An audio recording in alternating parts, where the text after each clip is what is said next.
در ابتدا سیب زمینی و پیاز رو به صورت جداگانه سرخ میکنیم و بعد از تغییر رنگ بهتون در ادامه میگم که چه کار بکنیم.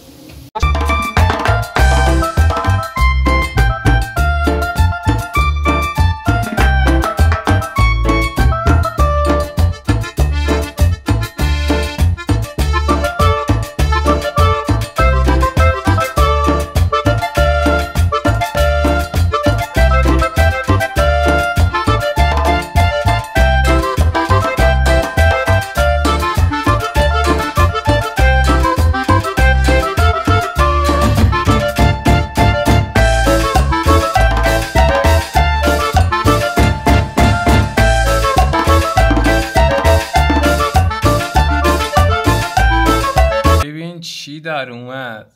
یعنی با لب و دهن بازی میکنه. به به به به.